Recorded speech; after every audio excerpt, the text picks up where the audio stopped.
Baby Tweety is definitely the cutest Baby Looney Tunes character, so I was really looking forward to the brave little Tweety. This is the first segment in the 8th episode of the first season, and in this one, Tweety gets scared at night. And the other babies decide to put on a play and cast Tweety as the hero to give him this sense of bravery and to prove that actually he can be the hero and he can be brave.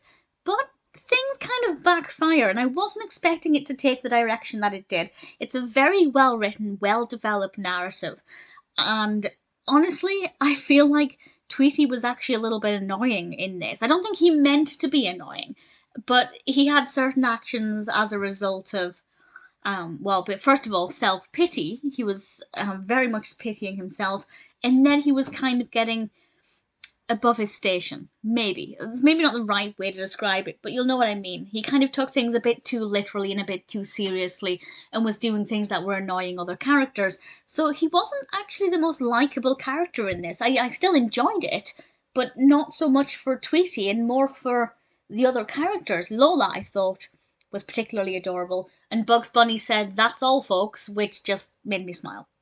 So it's definitely not a bad episode, and I think it's really lovely to show that if you have a friend who feels quite scared, it's maybe a nice idea to do something to give them a confidence boost. But be careful what you wish for, because as we see with Tweety, they might take it a bit too far. But I thought it was a very well structured narrative, really great pacing, and obviously a great cast of adorable characters. Tweety was still very, very sweet, but he did have some annoying characteristics, which is the point. That's the point of the episode.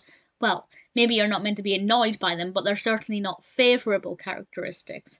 But his friends were really wonderful and really sweet, and I think it's ideal for the target audience who might find things a little bit scary at night, particularly when it's dark and they can't see things clearly. It can definitely provide a bit of reassurance, and if any parents are watching this with young children, it might give them an idea to help make their young children more confident, feel a little bit more brave. Because generally, I think it's a safe idea. Just make sure that the person who is playing the hero doesn't get some kind of complex. But I thought it was cute. The brave little Tweety has a nice message in it, some really lovely support for a very scared character. Very well animated, of course. Generally, no complaints.